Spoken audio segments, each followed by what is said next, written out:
Shalom Aleichem, nous sommes dans Baba Batra Daf Kuf Chav Zain et nous sommes à la troisième grande ligne. Amarava, Tanya Kevate de Rabbi Ami, j'ai une braïta qui renforce les paroles de Rabbi Ami. Je vous rappelle que Rabbi Ami il nous a dit dans la page précédente que le Bechor, un Tumtum Kenikra, qui ne s'appelle pas Amar Rabbi Ami, Tumtum Shenikra, Venimsa Zachar, et non tel Pishtain. Donc un Bechor qui est Tumtum, donc la poche qui cache le sexe pour savoir qui il est, et qu'après on s'est aperçu que c'est un garçon, il ne s'appelle pas Bechor. Il a perdu le statut de Bechor. Et après on a posé des questions contre Rabbi Ami, pour prouver que si on n'est pas tout le monde sont d'accord là-dessus, mais Rava il dit, sauf, j'ai une braïta qui va d'après l'histoire de Rabbi Ami. Que quoi? Ben velo tumtum, Bechor velo safek. Que la Gemara a dit Ben velo tumtum, qui a marqué Ben pour exclure le cas de tumtum qui ne s'appelle pas Bechor, comme a dit Rabbi Ami. Et en plus, il rajoute Bechor velo safek. C'est un Bechor et pas un safek. Alors, la Gemara dit quoi Bechor? Bishlama Ben velo tumtum, qui est de Rabbi Ami. Que tu me dis, il y a marqué le mot Ben et pas tumtum pour en prendre l'adresse de Rabbi Ami, qu'un tumtum ne reçoit pas une double part. Je comprends. Et la Bechor velo safek, la Foukema, il s'est mis exclure quoi? C'est un Bechor et pas un safek Bechor. Qu'est-ce que ça veut exclure? La Fouké, Midé Darash Rava, pour exclure le cas de Rava. Les Darash Rava, Rava il a fait la dracha suivante. Shte Nashim Sheyaldu, Shne Zecharim, Ben Machbo. Deux femmes qui ont mis au monde deux enfants, en cachette. Maintenant, le problème, c'est que ces enfants-là sont des Bechor. Un des deux, il est Bechor. Un des deux, ils sont Bechor. C'est deux femmes différentes. Deux femmes différentes du même mari. Elles sont Bechor du suivant chaque femme. C'est ça, parce que tu as le Bechor de la femme et tu as le Bechor de l'homme. Mais là, c'est le Bechor des deux femmes. De nouveau, tu as le Bechor de la femme, tu as le Bechor de l'homme. Ça veut dire que si maintenant la première, elle a accouché la première, donc c'est le Bechor de l'homme aussi. Le Bechor de la femme toujours, ça sera. Il faut que ce soit le Bechor de l'homme aussi. Pour qu'il y ait une double part. Il y a Bechor de la femme, il y a Bechor de l'homme. Il faut que ce soit des deux ou que du mari? Du mari. C'est vachement le mari. Du mari pour que... Parce que le Pidyon Aben, c'est de la femme. Non, tu fais Pidyon, tu fais Bechor, ne mélangeons pas les choses. Pidyon Aben, c'est vachement la femme. Pidyon Aben, c'est la femme. Mais l'héritage, c'est vachement le Bechor du mari. C'est pour ça qu'on a appelé tout à l'heure Bechor Choté. C'est quoi un Bechor Choté? Il peut avoir plusieurs femmes. Ou même... Donc le premier qui l'aura, ça sera lui. Regarde, qu'est-ce qu'il y a marqué dans la Torah? Bechor ben Asenia et Bechor ben Aouva. Lo yivaker et Bechor ben Aouva et Bechor ben Asenia. On a parlé chez nous. Donc, qui te sait. C'est-à-dire quoi? Alors, les deux femmes, c'est un Pidyon. Les deux femmes, ils ont un Bechor. Alors, pourquoi tu ne devras pas devancer? Et là, tu devras donner priorité au Bechor ben Asenia, que lui était la première femme avec qui il s'est marié. Donc, si on regarde le dîme de Bechor par rapport à l'homme, est-ce que c'est son première semence? Pas sa première semence. D'accord? Donc là, maintenant, on a ça fait parce qu'on ne sait pas lequel des deux enfants est né en premier. Donc, qu'est-ce qu'il a dit Rava? Qu'est-ce qu'on fait? Il a dit Rava, Kotvi Marsha'a. On écrit ici une Arsha. Kotvi Marsha'a. Zelazé. C'est quoi une Arsha Zelazé? Un, il donne possession de son srout d'aînesse à l'autre. Alors? Et alors? Premièrement, ça montre ici que le droit d'aînesse, c'est quelque chose que je possède avant la mort du père. Et le srout d'aînesse que j'ai, je le vends à mon frère. Maintenant, ce frère-là, il vient avec un papier aux autres frères qui sont nés après. Il dit, je suis Bechor. Je suis Bechor, donc donnez-moi une double part. Et si c'est mon frère qui est Bechor, mon frère m'a vendu son droit d'aînesse pour que moi, je puisse être Zoché du Bechor. L'homme chané qu'après il va partager avec lui. Mais Kodvi Marsha'a, ça veut dire que chacun est mévater sur sa part de Bechor à l'autre. Il vend, comme s'il vendait sa part de Bechor à l'autre. Comme ça, cet autre-là peut venir réclamer aux autres enfants le droit de son aînesse. Amarle, Rav Papa, le Rava, Vea, Shalach. Comment tu peux dire une chose pareille? C'est ça que ça vient exclure. Hein? Mais Safek, quand on a dit le Safek Bechor, ça vient exclure le cas de Rava. Parce que là, c'est un cas de Safek Bechor, parce qu'on ne sait pas qui est le Bechor. Amar le Rav Papa, le Rava, Vea, Shalach Rabin, Davarze. Et voici pourtant, Rabin, il a envoyé ce din-là. Chez Alti, le Chol Rabotai. Et j'ai posé la question à tous mes Rabotai. Velo Amrouli Dava. Ils ne m'ont rien dit. À l'exception Bram, d'un autre din. Vekach Amrouli Bishum Rabbi Yanai.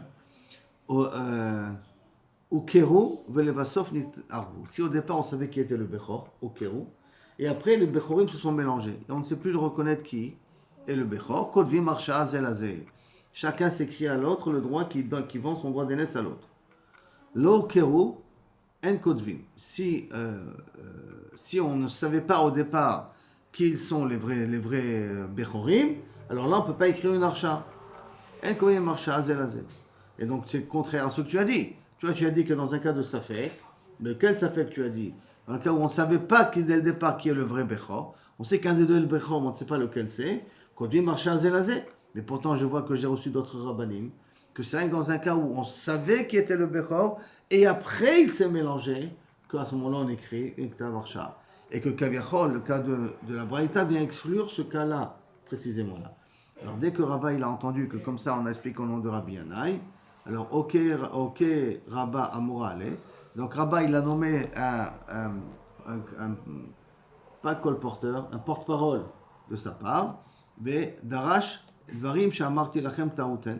Ce que je vous ai enseigné, que Kodvim Marsha Zelazé dans un Safek Bechor, c'est une erreur, Taout Biyad, Ibra, Kachamro Mishum Rabbi Yanaï. Comme ça, il faut apprendre le nom de Rabbi Yanaï. Hu Kero Levasof Litarvu. Si on savait qui était le Bechor et après ils se sont mélangés, après on ne sait plus qui était le Bechor, à ce moment-là, Kodvim Marsha Zelazé, c'est dans un cas qu'on écrit une passation de droit de l'un à l'autre.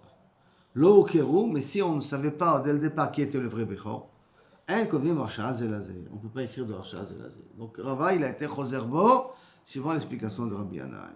Et c'est ça que ça vient exclure le cas de la Braïta, en disant, ça fait que Bechor ne reçoit pas une double part. Shalchoulé, parce que ça fait que Bechor peut trouver cet arrangement-là. Ça fait que quoi? Il est ça fait qu'avec une autre personne. Comme il s'appelle qu'une autre personne, il faut qu'à faire un arrangement. Si c'est toi le Bechor, tu me vends ta part de Bechor. C'est moi le Bechor, je te vends ma part de Bechor. Et les deux viennent réclamer leur part de Bechor. On aurait pu faire comme ça. Ben moi, on ne le fait pas d'après la Braïta. Shalchoulé, Bnei Akra, de Agama. Bnei Akra, c'est un endroit. Les gens de Agama, ils envoient à Shmuel. L'amdeno Rabbeinu, c'est nous. Hayum Murzakim Beze, Sheu Bechor. On savait qu'un était Bechor. Ça veut dire que c'était Baour, là non plus, c'était Bechor. Une Chazaka. Et d'un coup, le père, il dit non, c'est un autre qui est Bechor. Qu'est-ce qu'on fait? La Chazaka par rapport au mari. Qu'est-ce qui est par rapport au père? Qu'est-ce qui est plus fort? Le père ou le mari ou la Chazaka? C'est clair la question? C'est quoi la Chazaka? La Chazaka, on sait que ça c'est un Bechor. C'est quoi la Chazaka? Chazaka, on sait, tout le monde sait, tout le monde a entendu. Le père, il sait mieux que les autres, non? Hein? Oui, mais le problème, c'est jusqu'à maintenant, le père n'est pas intervenu. Le père a laissé croire que lui c'est le Bechor. Du jour au lendemain, le père a dit non, c'est pas lui le Bechor, c'est lui le Bechor. Jusqu'à maintenant, on a vu le Chazaka, c'est lui le Bechor. Quand on a vu cet homme-là marié, ben on voyait qu'il avait que cette femme-là, il avait que cet enfant-là. Donc pour nous, c'est une Chazaka que lui le Bechor. Donc il s'avère que non, j'ai un autre enfant, même de cette femme-là, et c'est lui le Bechor. Tu peux changer une Chazaka ou pas? Ton témoignage du père il est plus fort que la Chazaka ou pas? Ça c'est la question. Alors, Shalach le Shmuel il a répondu, Kodvim, Arsha'a, Zé, Lazé. Dans un cas pareil, que Kaviachol, il y a une safek entre la Chazaka et le père, lequel de deux on croit. Dans un cas pareil, les deux enfants vont écrire une Arsha'a, Zé, Lazé, suivant le même système qu'on a dit jusqu'à maintenant. Chacun y vend à l'autre son droit d'aînesse. Kodvim, Arsha'a, Zé, Lazé. Manafshach. Alors, je ne comprends pas cette réponse-là. Pourquoi? Je ne comprends pas. Iki Rabbanan svirale lishloach le Rabbanan, Iki Rabbi Yehuda svirale lishloach le Rabbi Yehuda. Alors on a déjà vu cette machloquette là entre Rabbanan et Rabbi Yehuda, qui va t'amener plus loin. L'Agma va en parler tout de suite après. Qui veut dire que est-ce que le père a une koach d'aller contre une chazaka? D'après Rabbi Yehuda, oui. D'après Rachamim, non. Alors je ne comprends pas. Pourquoi il vient d'écrire Arshaz? T'as qu'à dire que tu penses ou comme Rabbanan ou comme Rabbi Yehuda. Si c'est comme Rabbanan, alors à ce moment-là, la chazaka elle est plus forte. Si c'est comme Rabbi Yehuda, c'est le père qui est plus fort. T'as qu'à faire de cette manière-là. L'ishlach le Rabbi Yehuda. Réponse, non. Shmuel mesaf kale. Shmuel il avait un safek. Iki Rabbi Yehuda, Iki Rabbanan. Est-ce que la halakha comme Rabbi Yehuda ou comme Rabbanan? Maintenant, maïhi. C'est quoi cette machloquette Rabbanan et Rabbi Yehuda? D'où on a vu cette machloquette-là? Alors, Détania, comme c'est marqué. Yakir, il y a marqué dans la Torah, le pasuk, qui est à Bechor, shel ben asenoa, yakir la tête lopishnai. Il le reconnaîtra pour lui donner une double part. Yakirenu. Yakir akirenu l'achirim, c'est lui qui va le dévoiler aux autres. Mikana Rabbi Yehuda, Neeman Adam Lomar, un homme, il est Neeman, il a la Neemanu de dire Zebni Bechor, ça c'est mon Bechor. Ou Keshem chez Neeman Adam Lomar, Zebni Bechor, et puis puisqu'il a le srout de pouvoir dire ça c'est mon Bechor, car Neeman Adam Lomar, Zebni Ben Gerusha, cet enfant-là, il est plus Cohen, il est un Ben Gerusha. Donc je suis Cohen moi, je suis marié avec une femme qui était Gerusha, Ben Chalousa, et cet enfant n'est pas un Cohen. Donc il a la possibilité d'être possèle un enfant. Non, mais c'est bien pour le Bechor, parce qu'il est Nagua Badavar. S'il a un intérêt qu'un certain fils il gagne plus d'argent que l'autre, Nachon. donc il est Nagua Badavar. D'après Nachon, mais Rabbi Yehuda il te dit, à partir du moment où il y a marqué le mot Yakir, il reconnaîtra. Ça veut dire qu'on donne au père le srout de pouvoir décider qui est le Bechor. Et donc d'une certaine manière, être possèle cet enfant-là. Ou l'Archiroto. Ou l'archiroto. Donc D'accord. c'est Baya. On lui donne au père. Le père il a le srout. Ça c'est Rabbi Yehuda. Chachamim il n'est pas d'accord là-dessus. Les Chachamim omrim et non Neeman. Chachamim disent non. Il n'est pas Neeman. Donc il faut comprendre que Chachamim vont dire avec le mot Yakir. Mais pour l'instant, et non Neeman. Sauf qu'on aurait dit toujours la femme, parce que la femme elle sait qu'est-ce qui est sorti de son ventre. Oui, Le mais mari il sait jamais qui est Bechor ou pas Bechor. C'est la femme qui sait. oui, mais là, est-ce qu'il y a une émanoute à une femme à ce niveau-là? Est-ce qu'une femme peut témoigner sur ça? On voit que la Torah n'a pas dit qu'on savait dire qui. C'est vrai que logiquement, si on donne à la femme la possibilité, maintenant, est-ce que la femme elle sera assez honnête de dire la vérité? Elle s'en fout, elle Non, touche pas. parce que, ça parce que arrive. si elle dit que c'est pas mon Bechor, ça veut dire qu'elle dévoile qu'elle était enceinte d'un autre enfant. Non, c'est un autre enfant. S'il dit Yakir, c'est celui-là et c'est pas celui-là. Il a 2 enfants.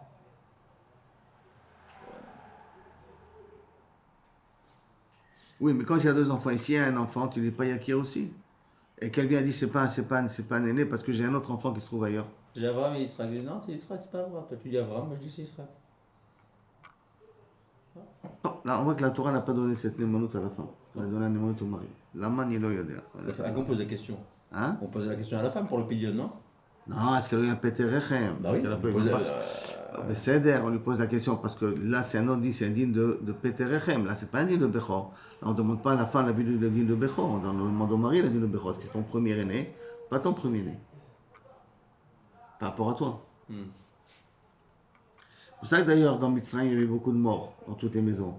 Ah oui, Parce il y que a si elle, beaucoup de si elle a été avec plusieurs célibataires, donc elle a plusieurs Bechorim. Amar le Rav Nachman bar Yitzhak le Rav Bishlama le Rabbi Yehuda Aïno dirtiv Yakir. Donc pour Rabbi Yehuda, je comprends pourquoi il a marqué le mot Yakir. C'est dans le scout de pouvoir connaître qui sont tes enfants. Et là, les Rabbanan Yakir la Mali. Qu'est-ce qu'il fait avec Rabbanan Yakir? Réponse Betsarich Hekera. Quand on a besoin de savoir est-ce que c'est son fils ou pas son fils. Comment ça? Des Maïl Cheta.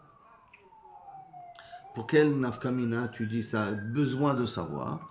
Les mitvalo pi shtai. Pour lui donner la possibilité d'avoir une double part. La Gemara dit, moi je comprends pas. Lo yeh la acher. Lo yeh ela acher. Ilu ba'ele mitable matana. Milo yaivle. Je comprends pas. Tu as besoin de yakir pour que cet enfant-là, il ait le droit de pouvoir recevoir une double part. Mais si maintenant, moi, de mon vivant, je veux donner à un de mes enfants une double part, je peux ou je peux pas? Pas Midin Yerusha, Midin Matana. Je peux. Donc si Midin Matana, je peux donner, à décider, donner une double part à quelqu'un, alors que même s'il n'est pas l'aîné, à plus forte raison que j'ai la possibilité de dire que c'est un Bechor. Donc j'ai pas besoin de Yakir, du passouk de Yakir, pour m'apprendre que je peux reconnaître qui est le Bechor pour lui donner une double part. J'ai pas besoin de ça, je peux dire ça de Kal Vachomer. Si déjà je peux faire acquérir à une des personnes une double part de mon plein gré alors qu'il n'est pas Bechor, donc je peux dire aussi que ce Bechor-là, il va recevoir une double part, sans qu'il soit pour autant Bechor. Mais le révité, non, on parle ici de très spécial.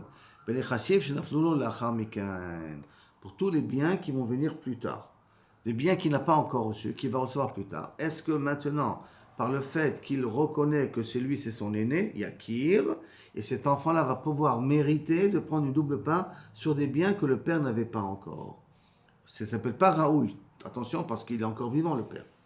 Et là, des biens qu'il va acquérir par la suite, est-ce que Kaviachol, il va pouvoir le faire acquérir? Oui, parce qu'il a dit Yakir. Maintenant, la Gemara demande, Rabbi Meir d'Amar Adam Makne Davar Shalom Bala Olam.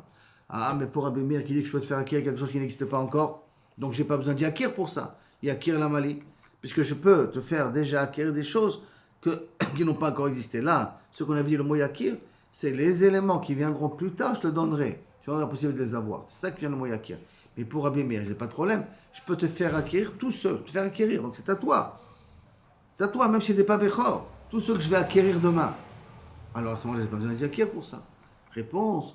Dans des biens qui vont lui tomber pendant qu'il agonise. Comme ce des biens qui tombent pendant qu'il agonise, il n'a pas la possibilité de lui faire acquérir. Alors c'est pour ça que s'il a reconnu que c'est son aîné, ça veut dire qu'il reconnaît qu'il méritera une double part, même sur des biens que Kaviachol, il n'avait pas la possibilité de les faire acquérir. Puisque comment on a voulu dire qu'on n'a pas besoin d'y acquérir? C'est pas besoin d'y acquérir parce que s'il aurait voulu donner à quelqu'un une double part, qui n'est pas le Bechor, il aurait pu le faire de son vivant. Mais là, comme il est gossesse, excusez-moi, comme il est gossesse, donc il n'a pas la possibilité de faire acquérir.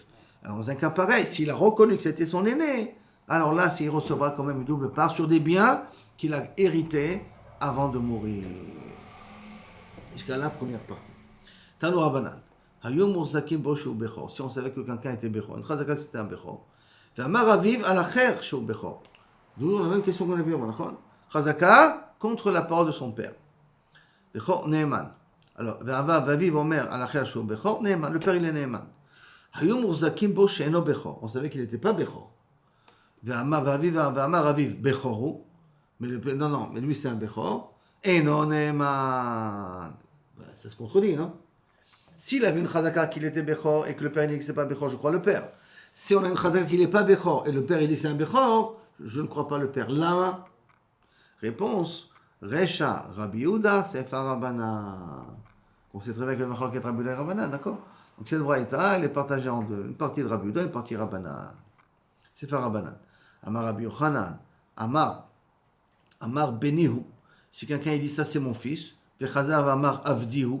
Mais non, c'est mon esclave, et non Neeman. Si je lui ai donné une chazaka d'être son fils, il ne peut pas d'un coup lui donner un titre d'esclave. Avdihu, s'il a dit ça c'est mon esclave, mais chazav amar benihu, Neeman, il est aussi Neeman. Pourquoi?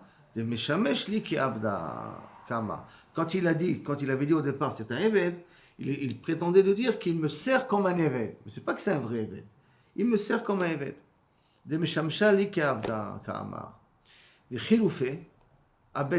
l'inverse, si c'est quand il passe la douane. La douane, sur un Eved, sur un enfant, tu ne payes pas de taxe, mais sur un Eved, tu payes une taxe, qui s'appelle un bien. D'accord? Alors maintenant, quelqu'un qui passe la douane Bet Ameches, Aya over al Bet Ameches Vamar Benihu, c'est mon fils. Vechazav Vamar Abdihu, et après qu'il a dit c'est mon esclave, Neeman. Parce qu'on dit pourquoi il a dit mon fils? Pour ne pas payer la taxe de passage. D'accord? Par contre, Amar Avdiou, si en passant devant le Mérès, il a dit c'est mon esclave. Chazar Amar après, il a dit Benihu et non Neeman. Sur ça, il ne peut pas être Neeman. C'est-à-dire, donc, a priori, c'est l'inverse de quand il a dit Benihu et Chazar Amar Avdiou. Parce que devant le Bet Amechès, il y avait une raison de dire que c'est mon fils. C'est pour ça qu'il est Neeman après de dire c'est mon esclave. Mais s'il a dit dès le départ, c'est mon esclave, donc il a payé la taxe, après il va rectifier, il va dire c'est mon fils, là on ne le croit pas. Mais Tivé, on a posé une question sur Rabbi Yochanan sur ça. Il y a une braïta qui dit comme ça, Ya Meshamsho Keben, s'il te servait comme ton fils, donc il avait un comportement comme d'un fils envers son père, parce que un père ne demande pas à son fils à faire des travaux qui sont déshonorants. Mais à son esclave, il peut demander à faire des travaux qui sont déshonorants. Donc Ya Meshamsho Keben, il le servait comme son fils. Uba ve'amar benihu, il vient, il a dit, c'est mon fils. Et en plus, une chazaka qui se comporte comme un fils. Ve'chazar ve'amar avdihu, et après il s'est rétracté, dit, c'est mon esclave, et non Neeman, il n'est pas Neeman. Aya mishamsho ke'eved, mais s'il le servait comme un eved, uba ve'amar avdihu, c'est mon esclave. Ve'chazar ve'amar benihu, et non Neeman. Là-dessus aussi, il n'est pas Neeman. Alors, je ne comprends pas.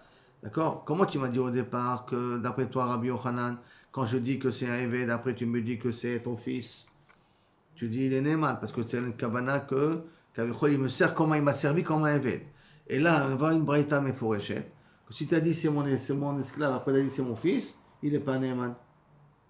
Alors, Rav Nachman, Rav Nachman dit non, c'est pas une coucha sur Rabbi Yochanan. Pourquoi? Hatam de Karulu Avde Metzer, Mea. Là-bas, dans le cas où il n'est pas Neeman, C'est qu'il ne peut pas changer en disant qu'en fin de compte, il m'a servi comme un Eved, c'est pour ça que je l'appelais Eved. Moi, en vérité, c'est mon fils.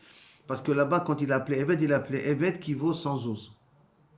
S'il donne un chiffre, il donne une valeur financière sur le Eved, c'est que c'est bien mettre un Eved, c'est pas son fils. Maï Metzer Mea, Metzer Avda Kemeazuz.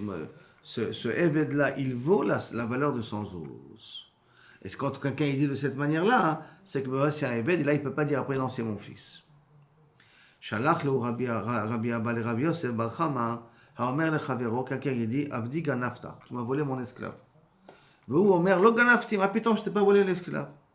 Mativo etzlecha, qu'est-ce qu'il fait chez toi? Ata mechartalo, tu me l'as vendu. D'accord? C'est une tana normale, tu me l'as vendu. Ata tatalo bematana, tu me l'as donné cadeau. D'accord? Donc dans la discussion, comment cet esclave est arrivé? Tu me l'as vendu, tu me l'as donné cadeau, comme ça je suis toi. Mais, qu'est-ce qu'il a dit après? Ishava vetol. Tu veux jurer que tu ne me l'as pas vendu? Jure, et je suis prêt à te le donner. Nishba ve'eno yachol, Ishava vetol, Nishba ve'eno yachol arzor bo. Il jure, il ne peut pas se rétracter. C'est quoi il jure, il ne peut pas se rétracter? Si maintenant, celui qui a l'esclave, ce esclave, on l'a vu chez lui. Non, vérité stam, je t'ai dit jure. C'était pas mitkaven. À partir du moment où tu as dit jure, à ce moment-là, c'est comme ça que tu acceptes d'être mévater sur le Eved. Si la personne a jure, tu ne peux plus te rétracter. Tu ne peux pas dire maintenant je ne veux pas que tu jures. Tu as dit jure, c'est fini. C'est que tu as accepté de résoudre le problème de cette façon-là. Maïka Mashmalan, c'est ça que tu veux m'apprendre? Que lorsque tu lui as dit jure, c'est comme si tu lui as accepté que lorsqu'il va jurer que c'est à lui, et donc tu ne peux plus te rétracter. Tanina, on l'a déjà présenté dans une Mishnah dans Sanhedrin. Amarlo, quelqu'un qui vient. Normalement, un père ne peut pas être juge de son fils. Un père ne peut pas être juge de son fils. Il ne peut pas témoigner sur son fils. Mais si quelqu'un dit Ne'eman alay Abba, Ne'eman alay Avicha, tu sais quoi? Je suis prêt à ce que mon père soit notre juge, ou si presque que ton père soit juge. Ne'emanim alav shlosha roe baka. Je suis prêt à prendre 3 bergers qui sont incompétents, de les prendre comme des dayanim. J'accepte. Rabbi Meir Omer yachol arzorbo. Après qu'ils ont tranché, hein, ça me déplaît la façon comment ils ont tranché, je peux me rétracter. Chachamim omrim eno yachol arzorbo. Rabbi dit non, tu ne peux plus te rétracter. Tu as dit que tu les acceptes comme dayanim, ils ont tranché, c'est fini. Tu es obligé d'accepter. Et donc tu vois que ton din à toi, que tu m'as dit lorsqu'il a dit Shabbat Vetol, et il a juré, tu ne peux pas te rétracter. C'est la même chose que la Mishnah qu'on va dire là maintenant. Que j'ai accepté ton père comme Dayan, et après qu'il a tranché le din, je vais me rétracter, que c'est une marloquette Rabbi Meir et Chachamim, mais je n'ai pas le droit de me rétracter d'après Chachamim. Et là, la réponse, non, Hakamash Malad, de Beiten Lecha Marloquette, Valacha Kidibri Chachamim. Non. Et pourquoi en vérité, il a parlé ici? Pour me résoudre le problème dans Sanhedrin. Dans Sanhedrin, la Gemara dit dans toute la marloquette, il y a une différence entre Eten Lecha ou Eten Lecha ou il y a encore un autre, il faut que je me rappelle. Dans Sanhedrin, maintenant je me suis rappelé. Dans Sanhedrin, il y a une marloquette d'Amoraïm entre Shmuel, d'accord? Comment expliquer la marloquette de Rabbi Meir Chachamim? Est-ce que la marloquette elle est dans Eten Lecha ou Machou Lecha? Dans le sens que je prends ton père comme Dayan, et suivant ce qui va trancher, alors à ce moment-là, je serai Mochel Lecha sur la dette. Ou, si ton père me dit que je suis obligé de te donner de l'argent, je suis prêt à te payer la dette que tu prétends que tu mérites d'avoir. Et là-dessus, la Gemara vient et te dit que Eten Lecha, d'après tout le monde, il peut être aux herbeaux. Pourquoi? Parce que je dois sortir dans Machou Lecha, c'est la marloquette Rachamim et Rabbi Meir. Et là, ça vient nous apprendre que dans Machou Lecha, parce que Ishava Vetol, Ishava tu prends, c'est dans Machou Lecha, je suis Mochel Lecha sur l'adulte, ça pour nous apprendre que la Lacha, elle est comme Chachamim, que livré Chachamim. C'est pour ça que Kavachol, il a parlé ici, Rabbi Yosef bar Chama. Omer le Chavero, Avdi Ganafta, vous Omer lo Ganafti, et que jure et prend. Jure, tu peux le prendre pour nous dire que la halakha, elle est comme Chachamim. Donc, Be'eten lecha machloket, que la machloket est dans le Be'eten lecha, et que la halakha est comme Chachamim, que Kavachol, je ne peux pas être choser. C'est ça?